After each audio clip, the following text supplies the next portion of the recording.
Muy bien, le queremos dar una cordial bienvenida a todos ustedes, amigos y hermanos que están aquí en la comunidad cristiana de transformación.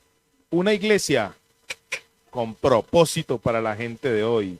Una iglesia en la cual creemos en el Espíritu Santo de Dios, creemos en la manifestación y en los dones del Espíritu Santo de Dios. Creemos en que Jesucristo va a venir por segunda vez a rescatarnos a usted y a mí. Gloria a Dios, que sea rápido de este bochinche horrible en el cual estamos, que el Señor nos salve rápido. Bueno, esta es una iglesia que cree en el cuerpo místico de Jesucristo, que somos la iglesia. Esta es una iglesia que cree en lo que va a pasar. Creemos en el cielo, en la eternidad. Creemos en el castigo eterno para los que nunca aceptaron o rechazaron la obra magna de Cristo en la cruz del Calvario. Creemos en la salvación por fe. Creemos en la gracia. Es una iglesia que cree mucho en la doctrina bíblica. Bueno, listo. El tema de hoy lo hemos titulado Lo que falta por cumplirse. Y como base teológica vamos a utilizar primero a los Tesalonicenses capítulo 4, versos del 13 al 17. De los hermanos que ya son un poco más antiques de acá de la iglesia, de los pioneros de la iglesia, pues dirán, ay pastor, ¿usted ya alguna vez predicó? ¿Ah? Primera a los Tesalonicenses capítulo 4, versos del 13 al 18. Entonces usted dirá, ay pastor, pero usted ya ha compartido eso. El apóstol Pablo escribe y dice, hermanos, para mí no es molesto repetirlos las mismas cosas y para vosotros os es provechoso. Muy bien, vamos a leer en el nombre de nuestro Señor y Salvador Jesucristo. Primera a los Tesalonicenses capítulo 4, versos del 13 al 18. Dice así. Tampoco queremos, hermanos, que ignoréis acerca de los que duermen, para que no os entristezcáis como los que no tienen esperanza. Porque si creemos que Jesús murió y resucitó, así también traerá Dios con Jesús a los que durmieron en él. Por lo cual decimos esto en palabra del Señor, que nosotros que vivimos, ese Pablo era moraludo, que nosotros que vivimos, que habremos quedado hasta la venida del Señor, no precederemos a los que durmieron. Porque el Señor mismo, con voz de mando, con voz de arcángel y con trompeta de Dios descenderá del cielo, y los muertos en Cristo resucitarán primero. Luego, nosotros los que vivimos, los que hayamos quedado, seremos arrebatados juntamente con ellos en las nubes para recibir al Señor en el aire, y así estaremos siempre, gloria a Dios, con el Señor en el aire. Por tanto, alentaos los unos a los otros con estas palabras. Esto es una cosa loca. Esto es una cosa loquísima. Bueno, vamos a orar a Dios para entregarle este tiempo al Señor. Hemos orado mucho, ¿no? Javier oró, mi esposa oró, vamos a seguir orando. El poder de la oración. Padre misericordioso, yo te doy gracias, Señor, en el nombre de Jesús. Porque, Señor, tú nos has regalado tu palabra. Tú eres nuestro Pentecostés, para que nosotros a través de ella podamos tener esperanza, esperanza para un futuro que a veces es incierto, pero tú a través de tu palabra nos das certidumbre, certeza, esperanza de lo que puede pasar para nosotros cuando creemos en ti. Cuando creemos en ti hay provisión, porque tú dices que nos das provisión. Cuando creemos en ti hay satisfacción, porque tú dices que nos suplirás todas nuestras faltantes conforme a tus riquezas en gloria en Cristo nuestro Señor y Salvador. Entregamos este tiempo delante de ti. Y yo te ruego, Señor, que no sea mi inteligencia, mi humanidad, ni yo, sino que seas tú hablando a través de este siervo en el nombre de Jesús. Amén. Que las personas que escuchen este mensaje se sientan alentados como es el mandato acá, en el nombre de Jesús. Amén. Listo, muy bien. Como introducción, por temas de tiempo, ya llevo 10 minutos. Por tiempo no les voy a dar lo que siempre hago, una introducción a la epístola. Pues de hecho yo creo que ya en algún momento la hemos hecho.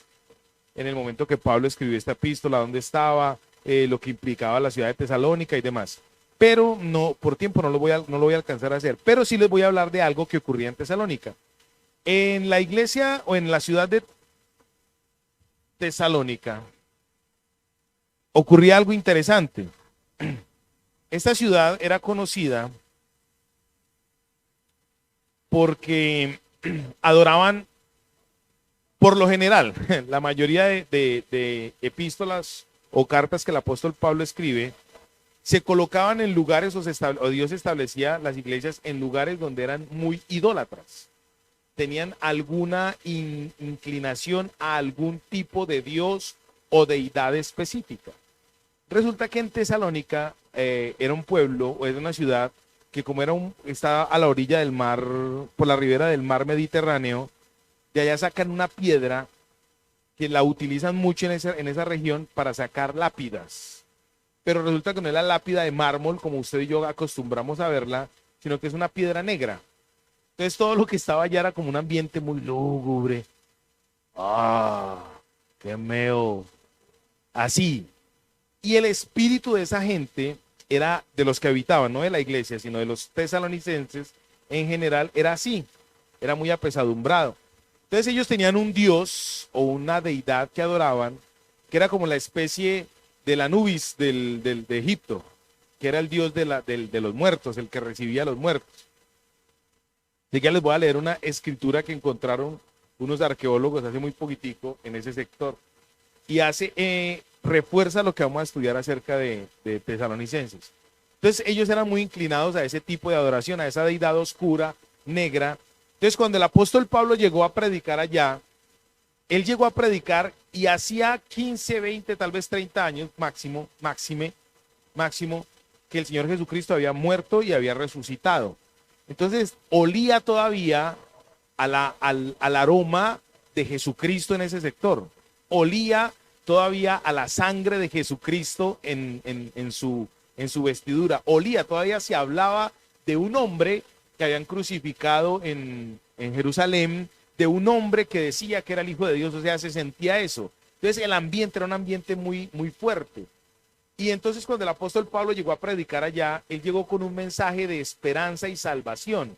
El mensaje que llevó Pablo a la ciudad de Tesalónica fue el mensaje de la segunda venida de Cristo. Entonces él empezó a hablarle a la gente, mira, el que se muere, si se muere en Cristo, tiene esperanza, porque Él nos prometió que va a venir por segunda vez. Entonces en el texto ustedes pueden ver que Pablo les dice a ellos que Él va a estar esperando a que el Señor, o sea, Pablo tenía en su imaginario que Él iba a ver al Señor cuando llegase. Ellos no sabían, como todas las cosas que nos pasan a los seres humanos, no sabían el tiempo que Dios iba a determinar para asentar su segunda venida. Hasta ahí me estoy dando a entender, ¿cierto que sí? Bueno, esta es una pequeña introducción. Entonces ellos creían en ese Dios que aceptaba a las personas. Entonces allá en Tesalónica ocurría algo bien interesante. Encontraron hace poco unos arqueólogos una descripción en una piedra, algo que decía, después de la muerte no se puede volver a la vida. Era la forma en que refutaban la doctrina que el apóstol Pablo le estaba llevando. En esa misma tabla, en esa misma madera decía, y después de la tumba ya no nos volveremos a ver. Un mensaje muy lúgubre, ¿sí o no? Un mensaje muy áspero. Después de la muerte no se puede volver a la vida. Y después de la tumba no nos volveremos a ver. Muy fatalista, muy cierto que sí. Oh, pues, claro, no había fe en ninguna parte. Bueno, en el verso 13 dice lo siguiente. Tampoco queremos, hermanos, que ignoréis acerca de los que duermen, para que no os entristezcáis como los otros que no tienen esperanza. Resulta que la gente que no tiene esperanza, que no cree en Dios, ¿cómo vive? Creen que se mueren y ya, cesaron de existir, paró de existir. Pero resulta que con Dios no es así. El Señor vino, dice la Biblia, en el Evangelio según San Juan, capítulo 11, 10, 11, cuando la muerte de Lázaro y la resurrección de Lázaro, el Señor Jesucristo dijo, yo les he dicho a ustedes que el que cree en mí, aunque esté muerto, vivirá. El Señor Jesucristo no estaba hablando ahí literalmente de lo que estaba pasando con Lázaro. Él estaba hablando en un evento ¿qué? Profético futurista. Ahí es donde yo quiero empezar a hacer la primera introducción de historicidad y cosas. Hoy vamos a hablar un tema de escatología que es muy, muy amplio, muy grande, pero yo quiero darme a entender muy sencillito, porque es un tema de fe, es un tema de lo que los cristianos debemos llenarnos, de esperanza. La escatología es la ciencia de la Biblia o de la teología que estudia los eventos futuros proféticos que van a ocurrir. Hoy vamos a hablar del rapto. Resulta que para poder hablar del rapto nos tenemos que ir para el Antiguo Testamento. ¿Por qué hace esa jeta? Nos tenemos, apología, ¿no? La apologética es la ciencia de la teología que estudia a defender la fe, la apologética. Bueno, entonces póngale pues cuidado. Tenemos que irnos para el Antiguo Testamento. Resulta que en el Antiguo Testamento ocurrió algo bien interesante.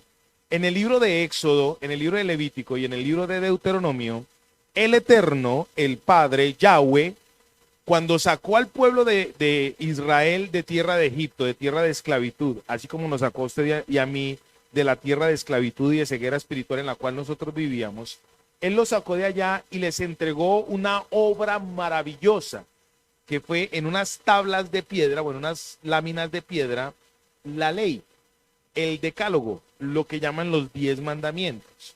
Más adelante les escribió otras tablas, bueno, Moisés le tocó escribirla donde ya empezó a escribir la Torá. La Torá son los 5 primeros libros, la ley son los 5 primeros libros del Antiguo Testamento.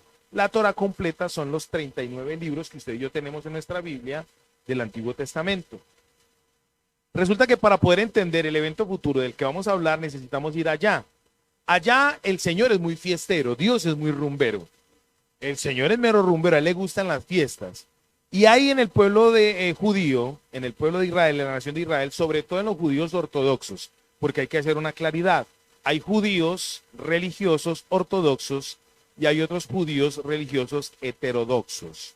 Los ortodoxos son los que se ciñen a la norma y los heterodoxos son los que se salen un poquitico de la fila y son los que se han inventado un poco de leyes y un poco de cosas, la Mishnah y otra cantidad de chécheres que le aumentaron a la Biblia. O sea, ellos tienen la interpretación de la Biblia y la interpretación de la interpretación, y entonces, que es más importante que la misma Torah. No nos vamos a enredar con eso. Pero resulta que Dios le entregó al pueblo de Israel en el Antiguo Testamento, en la Torah, en la ley, le entregó unas fiestas que el pueblo de Israel dice que son las fiestas de ellos, las fiestas de los judíos, las fiestas de Israel. Entonces los heterodoxos le han aumentado otras fiestas, la Hanukkah, no sé qué, una cantidad de cosas. Todo eso se lo han aumentado. Pero básicamente las fiestas del Antiguo Testamento que están escritas en la ley no son las fiestas del pueblo de Israel, son las fiestas de Dios. Ahora, hoy les voy a dar una cátedra teológica a ustedes y a los que nos están viendo. Nosotros en la comunidad cristiana de transformación creemos en la teología de la dispensación. Nosotros somos dispensacionales. Creemos en que Dios ha hecho tiempos. Por eso cuando el Señor Jesucristo dijo, todo aquel que cree en mí, aunque esté muerto, vivirá, Él no estaba hablando de ese tiempo. Él estaba hablando de un tiempo futuro, de un tiempo que aún en la mente de ellos ni siquiera se les había pasado por la cabeza. ¿Están conmigo? Entonces, nosotros creemos en la dispensación de Dios. Dios tiene todo, ¿por qué? Tiempos, etapas. Bueno, hasta ahí vamos bien, ¿sí o no? Si no, pues después vamos a entender. Las fiestas que ellos tenían o que aparecen en la Biblia, no le voy a dar los datos pues exactos porque nos demoramos mucho. Pero las 7 fiestas básicas bíblicas, porque hay otras fiestas que se inventaron ya en el 200 antes de Cristo, cuando hubo la rebelión de los macabeos, hubo una mediana liberación de la subyugación del pueblo de Israel, del Imperio Romano, gracias a la revuelta de los macabeos. Entonces, como una medio respiración, para ellos fue una fiesta casi que como la liberación de Egipto. Entonces, por eso establecieron otra fiesta ahí. Pero vamos a hablar básicamente de las que están en la Biblia. Dice, la primera, la Pascua. ¿Cuando salieron de dónde? De la tierra de Egipto. Ahí, en este punto, quiero ampliarme un poquito. La Pascua representaba la forma en que Dios rescató al pueblo del espíritu de muerte que Dios mismo había permitido que pasara por todo el lugar que estaba, ¿qué? Oprimiendo a su pueblo. Yo les quiero tirar una buena noticia hoy. Si me demoro, no importa. Les quiero tirar una buena noticia hoy.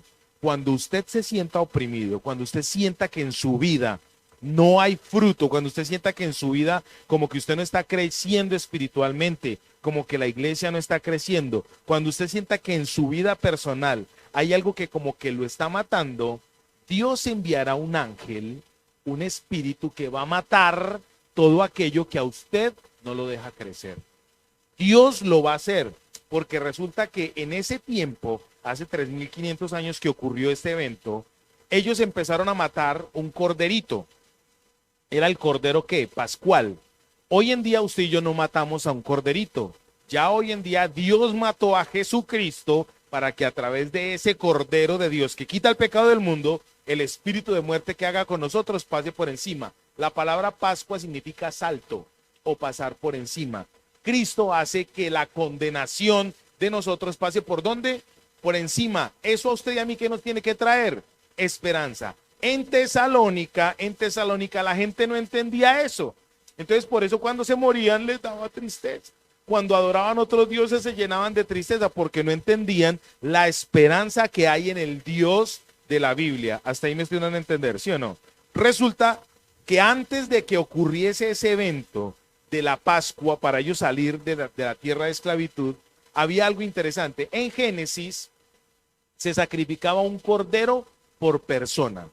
¿Cómo así? Sí, cuando yo pecaba, bueno, cuando la persona pecaba en ese tiempo, hace aproximadamente 6000 años, cuando la persona pecaba, ¿qué tenía que hacer delante de Dios? Tenía que ir según la ley que Dios mandó, que Dios estableció, porque él mismo dio ejemplo, capítulo 3, versos del 21 en adelante de Génesis, él estableció cómo era que se tenía que tapar el pecado, cubrir el pecado, y era matando un corderito. En esa época, una persona pecaba y una vez al año tenía que coger un corderito de lo más gordo, de lo más bonito, sano, sacrificarlo, astillarlo y presentarlo delante de Dios. Era un cordero por persona. Por eso nuestro querido amigo Caín mató a su hermano Abel, porque Dios aceptó la ofrenda de Abel. ¿Por qué? Porque la ofrenda de Abel era como Dios la había establecido, no como él quería. Don Caín llegó con lo que él quería, no con lo que Dios dijo. Entonces era un cordero por persona. Resulta que en la Pascua, cuando el pueblo de Israel sale de la tierra de Egipto de esclavitud, ya no era un cordero por persona, ya era un cordero por familia. Era un cordero por familia. Entonces ya lo bonito de la migración de la tierra de esclavitud a la libertad era lo siguiente. Dios cogió a la familia y le dijo, bueno, ustedes se van a organizar. Ojo con esto que es bien importante. Se van a organizar y van a quedarse esta noche, la noche en que celebraban la comida pascual, se van a vestir como si ya fueran a salir. Pero antes de estar listos para irse, van a coger un corderito y van a vivir con él 4 o 5 días, una semana. Ustedes imaginan uno dándole de comer a un animalito, jonjoleándolo. Si uno ve un perro y en un momentico ya están, bueno, yo no, porque a mí me gustan las chanditas, pero a los que les gustan los animales, los caninos, los canes. No, dólar es la buena, la buena para dólar. Entonces resulta que, bueno, para no perder tiempo, entonces resulta que se encariñaban con el animalito 3 o 4 días o una semana con el corderito. ¿Y qué les dijo Dios después? Cojan ese corderito y mátelo, sacrifíquenlo por la familia. Y la sangre de ese animal, con la sangre van a marcar el dintel. Entonces el espíritu de muerte, cuando pasó a ejecutar la 10ª plaga de Egipto, que era la muerte de los primogénitos, cuando veía la sangre del cordero, ¿qué hacía? Pasaba por encima. Hoy en día, usted y yo tenemos la sangre de Cristo, ¿en dónde? Marcada en la frente y en el corazón. Entonces, como tenemos la marca de Cristo en nosotros, ¿qué va a pasar con el espíritu de muerte? Va a pasar por encima. Por eso les digo, cuando usted y yo nos metemos con Dios, el espíritu que Dios va a enviar para que acabe hasta con el nido de la perra, a usted y a mí, no nos va a tocar. Viene lo otro bonito de ese pasaje. Resulta que Dios les dijo a ellos, estén preparados porque mañana van a partir. Ese es un contexto remoto de lo que pasaba en Tesalónica. En Tesalónica, no, enseguida se les confunde. En Tesalónica ocurría una cosa similar. El apóstol Pablo es el único hombre que empezó a hablar de cosas que ninguna otra persona entendió jamás. Dios lo estableció a él para que él enseñara acerca del rapto de la iglesia, de la transformación de la persona. Él empezó el mismo Pedro decía, Pablo dice cosas que yo no entiendo, pero son de Dios. Porque Pedro indica o tipifica lo antiguo del pacto y Pablo tipifica o enseña lo nuevo del pacto. El pacto de los corderos matados sacrificialmente y el pacto de Cristo. ¿Están conmigo? Hoy en día Dios nos dice a usted y a mí que tenemos que estar listos para que en cualquier momento venga Él, arpazo y nos demos a la fuga. Eso ocurría en el contexto de ¿qué? De la Pascua. Entonces resulta que era un cordero, entonces ¿por qué? Por familia. Pasaron Dios sacó al pueblo de Egipto, de Israel, de la tierra de Egipto, pasaron por el desierto y llegaron a la tierra prometida, a Canaán. Ya dejó de ser un cordero por persona, un cordero por familia, y ahora se convirtió en un cordero por la nación. Una vez al año, cuando ya Dios estableció a los levitas, a los sacerdotes, entonces ya estableció un día al año. Esa es otra fiesta, la fiesta del Yom Kippur, el día de expiación, el día de salvación. Dios estableció el orden sacerdotal. ¿Para qué? Para que en el orden sacerdotal ya el pueblo se presentaba una vez al año y un sacerdote cogía al cordero y confesaba primero los pecados de él. Le ponía la mano en la cabeza al animalito, al corderito, y confesaba sus pecados. Yo, pecador, me confieso de papá. Y confesaba los pecados de la nación, malditos, idólatras. Era en lo que más incurrían, en la idolatría y en el alejarse de Dios. Entonces, ¿qué pasaba? Era un cordero, ¿por qué? Por la nación. Ven que son tiempos, eso se llama dispensación. Son tiempos, tan. Ahora viene otra cosa bonita. Después de 1500 años de Dios haber establecido el orden sacerdotal, viene nada más y nada menos que la persona más maravillosa del mundo, que se llama Jesucristo. Entonces, primero era un cordero por hombre, un cordero por familia, la otra dispensación, la otra un cordero por nación, y ahora dice el Señor, a través de la Biblia, que cuando Juan el Bautista lo vio, dice, he aquí el Cordero de Dios que quita el pecado del mundo. Hasta ahí, bien, ¿sí o no? ¿Qué tiene que ver esto con Tesalonicenses? Enseguida se van a dar cuenta. Tengo que tirar este piso para que usted lo pueda entender muy fácil. La Pascua entonces fue la primera fiesta que Dios ¿qué? Estableció. ¿Quién era el que la celebraba? El pueblo de Israel. ¿Pero quién la estableció? Dios, ¿cierto que sí? Entonces hoy yo les quiero cambiar ese chip. Las fiestas no son del pueblo de Israel. Las fiestas son de Dios. Que Él nos permite a nosotros celebrarlas. Pero las fiestas en sí son ¿de quién? De Él. ¿Listo? ¿Están conmigo? La segunda fiesta muy importante que Dios estableció también en el Antiguo Testamento fueron los panes sin levadura. En los panes sin levadura, esa fiesta era muy interesante porque era una fiesta donde Dios decía que Él sacaba a su pueblo para quitarles todo aquello que los hacía embrutecerse. La levadura en la Biblia es sinónimo de pecado o sinónimo de mal.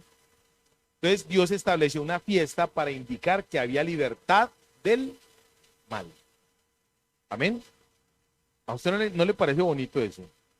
Mira, tú y yo podemos hoy venir a este auditorio y aquí podemos celebrar que somos libres de ¿qué? Del pecado, que somos libres de la maldad. Aunque la practiquemos, aunque estemos aún limitados a ella, pero ya Dios nos hizo libres de ello. Usted y yo somos los que todavía no estamos disfrutando de eso. La otra fiesta era la fiesta de las primicias. La fiesta de las primicias era aquella fiesta donde cogían las primeras cosechas y se las llevaban a Dios. La gente confiaba tanto en Dios, o Dios estableció más bien, que se confiara tanto en Él, que lo que primero se ganaba de la cosecha, de los primeros partos de las ovejas, porque como en ese tiempo había mucha gente que eran ganaderos, otros agricultores, otros orfebres, en fin. De lo primero que ellos ganaran, obtuvieran un lucro, se lo llevaban al Señor, y esa era manera de ¿qué? De fiesta. Era manera de fiesta. Y Dios enseñaba, no se preocupe qué va a pasar de aquí en adelante, eso no pasa nada. No se preocupe que eso, usted no dependen de eso, dependen es del Eterno, ¿cierto? Dios estableció entonces eso como una fiesta. Aparte de eso, Dios estableció el año sabático. Cada 7 años, los agricultores dejaban descansar la tierra un año. Eso es muy importante saberlo para lo que vamos a hablar. La cuarta fiesta era la fiesta de Pentecostés. ¿Alguien sabe qué significa Pentecostés? Bueno, Pentecostés es entrega. Resulta que la fiesta de Pentecostés se dio cuando Moisés bajó del monte Sinaí con las tablas de la ley para entregárselas al pueblo.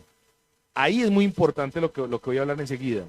Pentecostés es la entrega de la ¿qué? De la ley, es la entrega de la palabra. Así que vamos a hablar de eso. La fiesta de las trompetas. Las trompetas tenían, eso es hermoso. Las trompetas, habían varios tipos de trompetas. Había unas trompetas que eran de cuernos, de carnero, y habían otras trompetas que eran de metales. Habían unas trompetas que eran de plata, otras de bronce y otras de oro. Perdón, los que saben de música saben que esos instrumentos dan tonalidades diferentes. Y cada una de esas trompetas Dios las tenía establecidas para poder convocar a su pueblo. Habían unas trompetas que eran para convocar para la guerra. Y habían otras trompetas que eran para convocar a la reunión de culto, de asamblea. Entonces, eso tiene su significado también. La otra fiesta era la fiesta de la expiación, que se celebraba el día del Yom Kippur en el mes de Tishri. El día del Yom en hebreo es día, Kippur, salvación o expiación. Ese día era el día que se mataba el corderito y se presentaba delante de Dios. La última fiesta de ellos es la fiesta de los tabernáculos, o la de las enramadas, o el Sukkot. Eran fiestas muy importantes para ellos. Estas 7 fiestas, hay una cosa interesante, todas se cumplieron ya en Cristo. Solamente hay una que falta por cumplirse, que es la fiesta de los tabernáculos. Resulta que las trompetas, ojo con esto, las trompetas convocaban. Era un sonido prolongado 3 veces. ¡Tarán! ¡Tarán! Hagamos de cuenta que estoy haciendo así como un ¡tarán! 3 veces. Cuando eso sonaba, el pueblo de Israel se iban toditos en maceta. Y alrededor del tabernáculo, de la enramada donde estaba la presencia de Dios, colocaban, eran 4 frentes. Entonces 3 tribus al norte. 3 tribus al sur, 3 tribus al occidente y 3 tribus al oriente. Esa se llamaba la fiesta de las enramadas o los tabernáculos. Era la fiesta cuando Dios llamaba a su pueblo para que se reunieran con él, ¿cierto? Resulta que en esa fiesta hacían todas las demás fiestas. Hacían la Pascua, los panes sin levadura, o sea, celebraban todo al mismo tiempo. Cuando Cristo vino acá a la tierra, Él empezó a hacer nuestra Pascua. Él empezó a hacer nuestro pan sin levadura. En la Biblia dice que Cristo no tiene pecado. Fue tentado en todo conforme a nuestra semejanza, pero sin pecado. Él nos imputa de esa santidad a nosotros para que nosotros podamos estar delante de Él. Él es las primicias de la resurrección. La fiesta de las primicias, ¿quién la obtuvo ya? El Eterno a través de Cristo. Él es el primer ser humano que resucita para eternidad, Cristo el Señor. Por eso las fiestas ya se cumplieron, las fiestas de la primicia ya se cumplieron en Él. Cristo es nuestro Pentecostés. En la Biblia dice en el Evangelio de San Juan, capítulo 1, verso 1, que Cristo es el verbo. En el principio era el verbo era con Dios y el verbo era Dios. Cristo es el verbo. En la Biblia hay 2 palabras para la palabra. Palabra en griego tiene 2 connotaciones. Una, logos, y la otra, rema. Cristo cumple las 2. Cristo cumple las 2. Él es rema y Él es logos. ¿Están conmigo? Resulta que Cristo es nuestra palabra hecha carne. Entonces, como Él es la palabra hecha carne, ¿dónde está Él habitando? En nosotros. Esa fiesta ya se cumplió. Mire, yo estoy muy emocionado por eso. Yo sé que esto parece una charla, pero ojalá usted entendiera lo bonito que es esto. Cristo es la fiesta de las trompetas, porque resulta que Él está convocando. ¿Quién es el que en este momento está diciendo, alcen los ojos y miren? Los campos están como blancos, listos para la cosecha. Oren al Señor de la mies para que envíe obreros a su mies, para que podamos hacer la gran cosecha, las primicias. Cristo es el primer resucitado, perdón. Usted y yo vamos a ser los otros. ¿Quién es el primero? Él. La fiesta de la expiación. ¿Quién fue la propiciación para quitar todos los pecados que usted y yo cometemos o vivimos? Es Cristo, ¿sí o no? Todas estas 6 fiestas ya se cumplieron, ya están. Solamente falta una, y es la fiesta de los tabernáculos. Esa fiesta de la convocatoria del llamado está reflejada en 1 Tesalonicenses capítulo 4, versos del 13 al 18. Cuando dice la palabra que vamos a encontrarnos con Cristo en las nubes, es porque Él nos va a llamar. ¿Están conmigo? Hasta ahí estamos bien, ¿sí o no? Bueno, capítulo 4, volvemos para Tesalonicenses, capítulo 4, verso 13.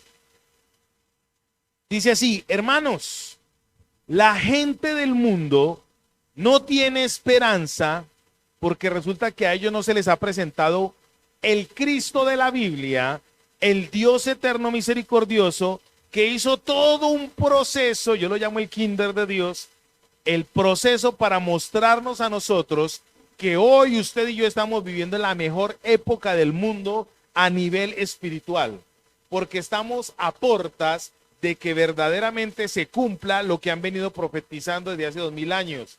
Jesucristo viene pronto.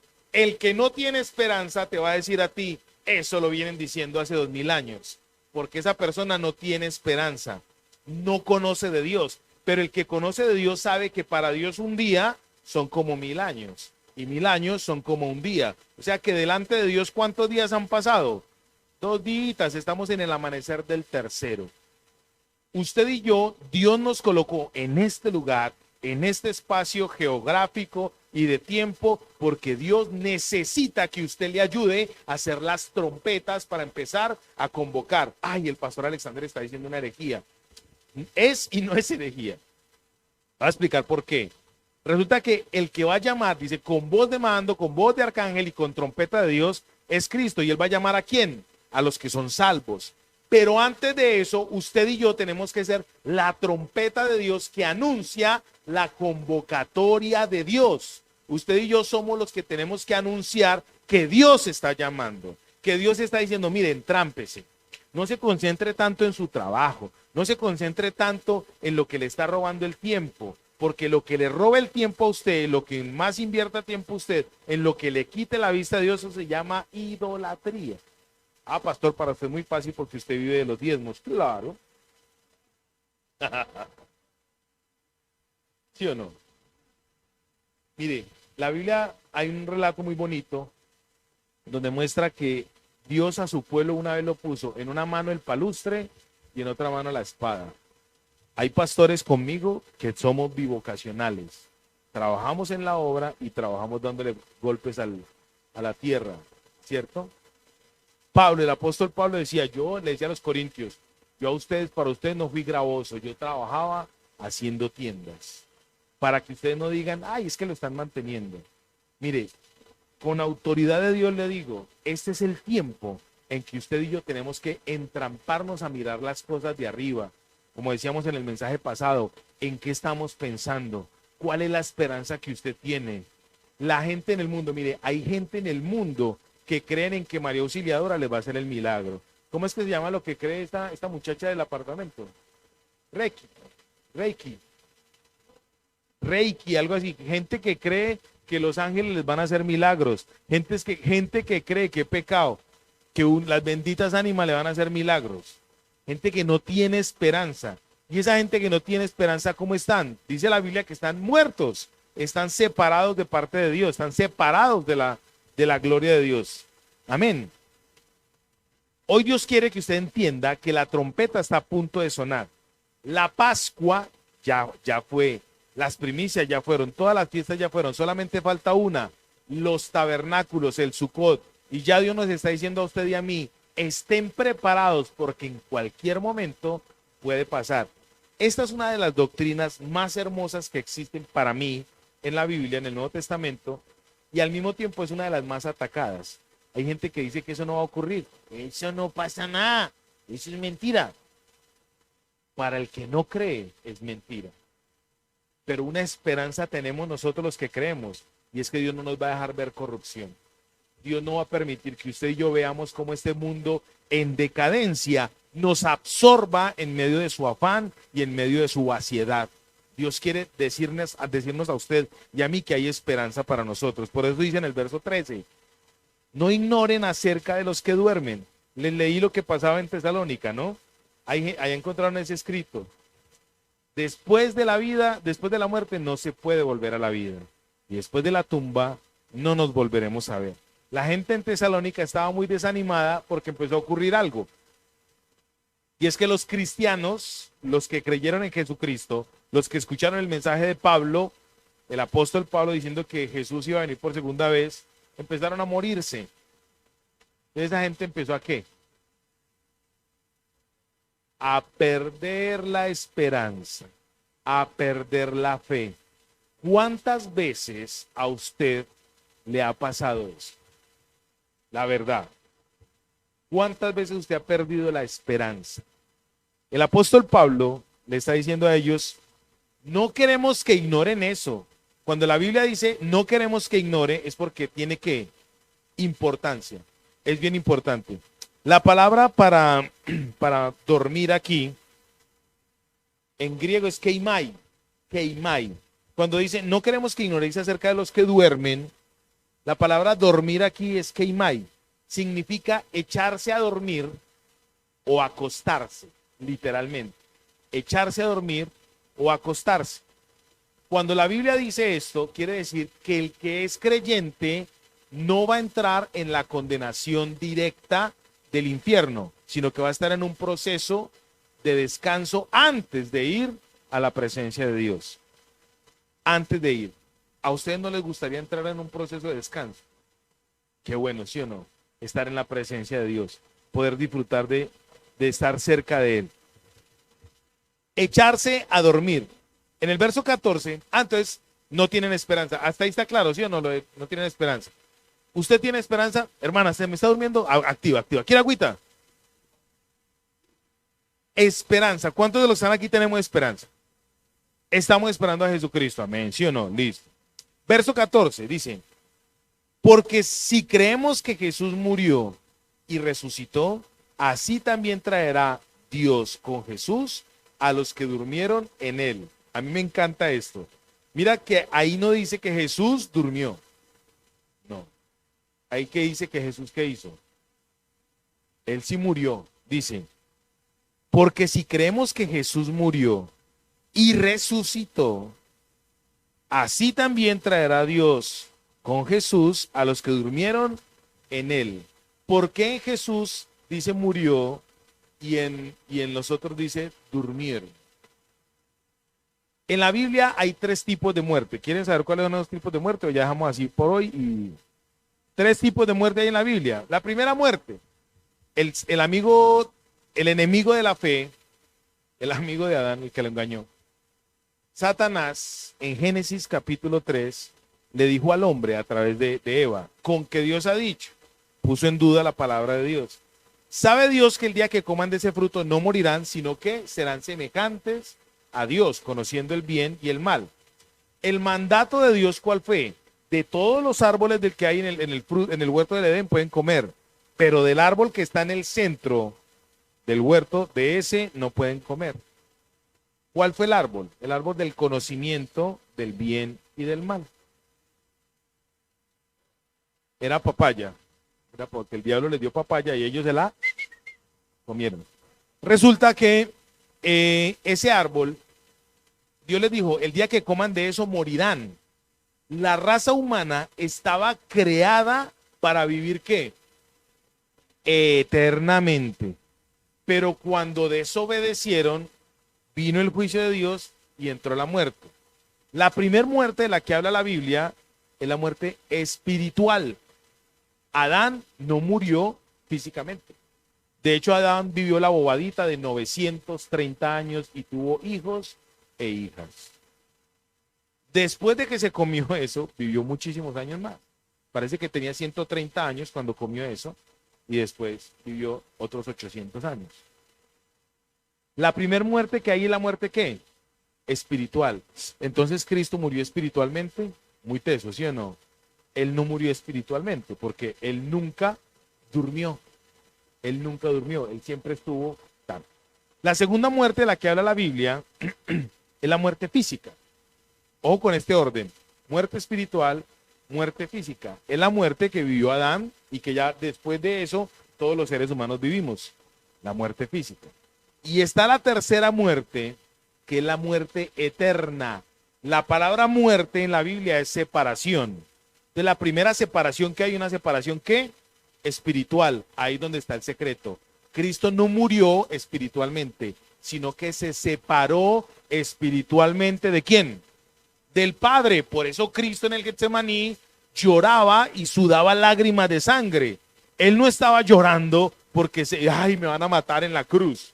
No, él estaba llorando porque se iba a separar del Padre. La separación, ese es el contexto. La muerte espiritual. El resultado de la muerte espiritual es muerte ¿qué? Física. Pero resulta que el resultado de la muerte espiritual y física es una muerte ¿qué? Eterna, que es la muerte que va a venir. Ahora les voy a hablar de un organigrama que es el que vivimos todos, o varios periodos. No, por tiempo no me da, se los quedo debiendo. Por tiempo no me da. Pero tres muertes que Cristo padeció, que Cristo vivió. ¿Cuáles fueron? La separación espiritual, la separación física y ya la eternidad. Para Cristo esos 3 días me imagino que fue una locura. 3 días sin estar con el Padre. Toda una eternidad. Nunca se habían separado en la eternidad. Nunca. Cristo no saboreó la muerte eterna. Cristo no saboreó la... Yo dije que hay 3 tipos de muertes en la Biblia, pero Cristo no saboreó las 3. Porque él, dice la Biblia, sorbida fue la muerte en victoria. La muerte eterna, apenas vio que llegó allá Jesús, le dijo, venga a ver pues mi negro, que vamos a celebrar. Y se le para el Rey de Gloria, en gloria, magnífico. ¿Y qué hizo con la muerte? Se la tragó. ¿Hasta ahí están conmigo? Lo único que falta por cumplirse es el rapto de la iglesia. Las fiestas de Dios fueron todas hechas en Cristo. La última que falta es el rapto de la iglesia. Y ahí es donde usted y yo tenemos que tener esperanza. Claro. Las enramadas es la convocatoria. El rapto va a ser la convocatoria de Dios, porque dice, y el mismo Dios con voz de mando, con voz de arcángel y con trompeta de Dios llamará, convocará. ¿Qué hacían los levitas para convocar al pueblo para que llegaran allá? Tocaban las trompetas. Del 20, Apocalipsis del 20, capítulo del 19 al 22. Está específico. ¿Están conmigo? Dice así, porque si creemos que Jesús murió y resucitó, así también traerá Dios con Jesús a los que durmieron en él. El apóstol Pablo empezó a decirles a ellos, tranquilos chiquilines, no se preocupen, que el Señor es fiel. Y él, como resucitó a Jesús, también va a traer con él a todos los que han muerto en Cristo. Verso 15. Por lo cual os decimos en palabra del Señor, que nosotros que vivimos, que habremos quedado hasta la venida del Señor, no precederemos a los que durmieron. Él era muy moraludo, él creía que Dios no le reveló todas las cosas a él, tan bonito mi Señor. Hay cosas que nos las revela a usted y a mí en el tiempo que es, para darnos esperanza. Él estaba esperando que en cualquier momento El Señor vino. Yo me imagino que Pablo se levantaba todos los días.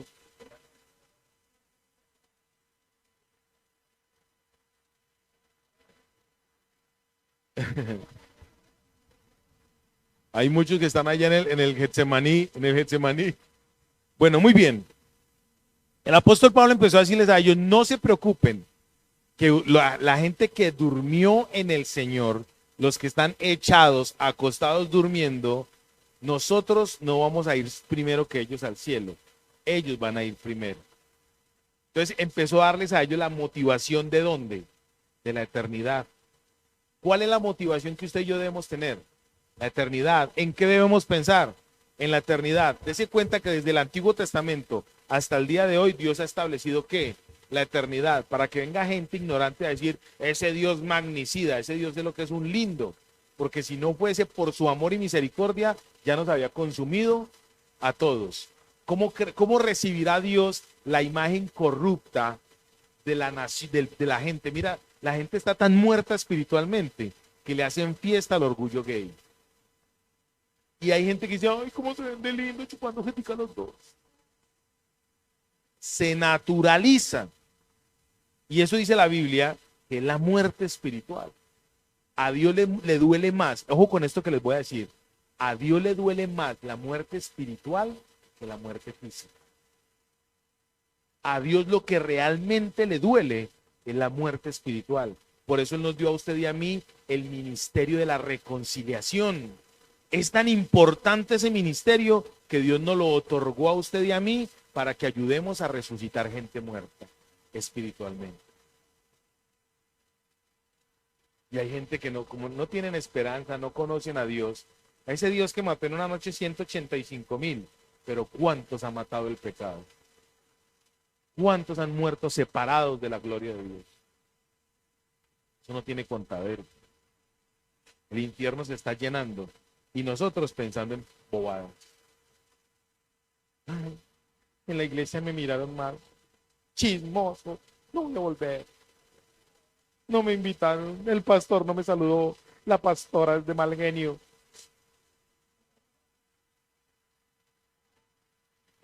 ¿Están conmigo? Hoy Dios quiere darnos esperanza. Verso 16. Porque el Señor mismo, con voz de mando, con voz de arcángel y con trompeta de Dios descenderá del cielo. Y los muertos en Cristo resucitarán primero. ¿Quién es el que va a venir? Mire, cuando uno lee esto así por encima no le entiende, no le encuentra sentido. Pero dice, el Señor mismo, el Dios, aquí en el griego, el Kyrios, el Señor, el Eterno, el mismo Jesucristo, vestido de gloria, vestido de blanco, con esos ojos refulgentes como el sol, con esa espada de fuego que le sale de la boca. Él mismo va a venir y va a empezar a llamar a la gente, a todos aquellos que ya murieron, que llevaron ya 2000 años durmiendo. Él es el que los va a llamar. Si usted y yo, los escogidos de Dios, Él mismo va a empezar a llamarlos. Si usted y yo no hemos muerto en esa época, vamos a escuchar esa voz, vamos a escuchar la trompeta de Dios. Por ahí cada rato están diciendo, ay, se escuchan las trompetas del Apocalipsis. Eso son mentiras satánicas para confundir la gente. Hoy en día va a ocurrir algo. Bueno, eso está en el siguiente punto. Quieren confundir la gente. Pero la Biblia dice que Dios mismo, el mismo Jesucristo, así como ascendió al cielo, Él va a venir, ojo con esto, porque aquí marca una pauta. Él va a venir, pero no va a tocar la tierra.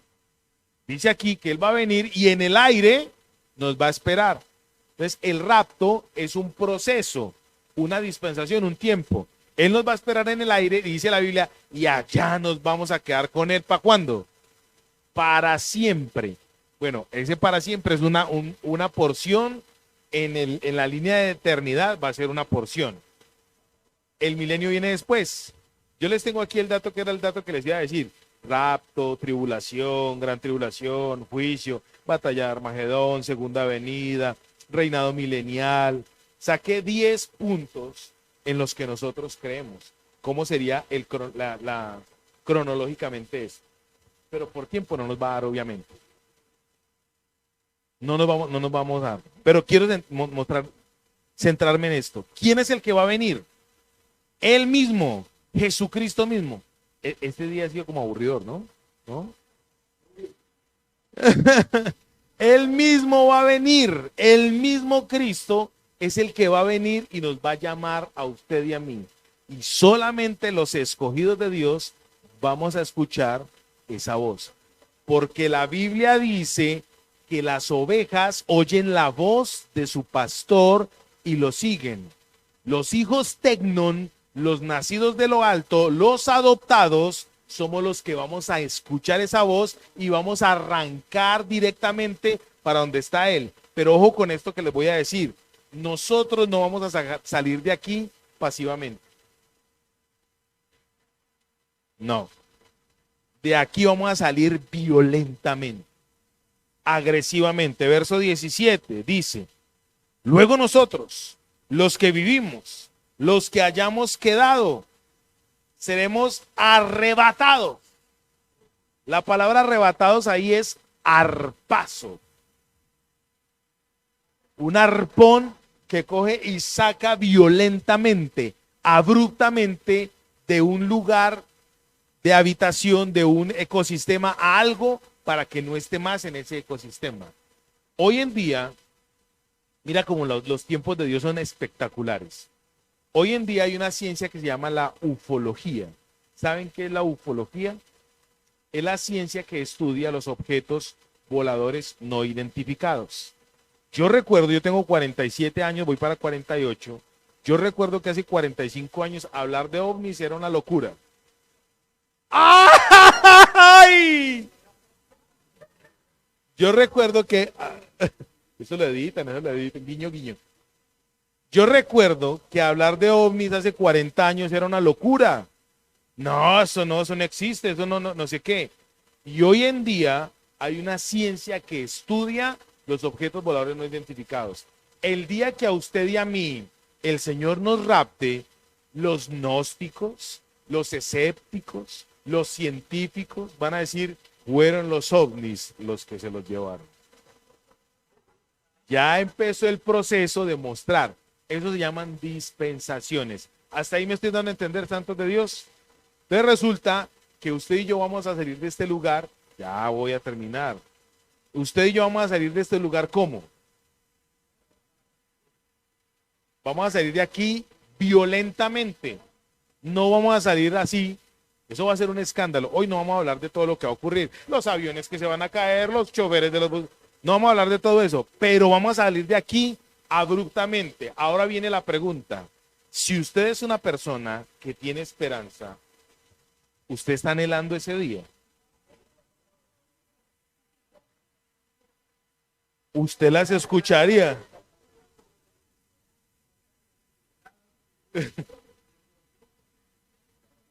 Ahí sonaron, ahí sonaron las trompetas.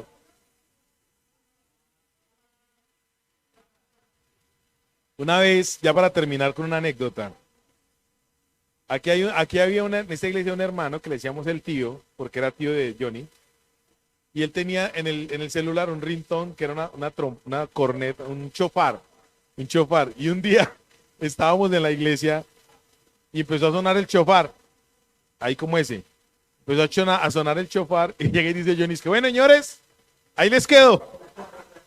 Genial. Así tenemos que estar, empeliculados. Empeliculados. Si usted no se empelicula para vivir en santidad, si usted no se empelicula para creer que usted es parte de los escogidos de Dios, se perdió el tiempo. Se perdió el tiempo.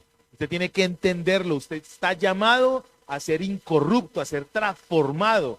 Y eso no por su fuerza ni por mi fuerza, sino porque es Dios el que nos llama. Primera a los Corintios capítulo 15 dice, cuando suene la trompeta, en un abrir y cerrar de ojos, este cuerpo corrupto se va a convertir en incorrupción. Y este cuerpo mortal se va a vestir de inmortalidad en un abrir y cerrar de ojos. ¿Y dónde vamos a estar? Morando con el Señor eternamente. Gloria a mi Cristo amado. Amén.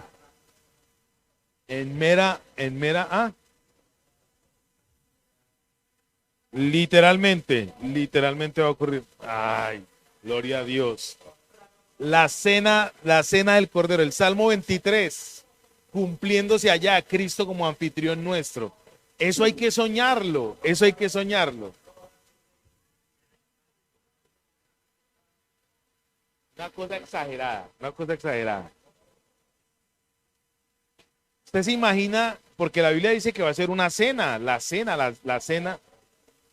Sí, sí, ya, ya. Dios los bendiga, éxitos, aquí seguimos tertuleando.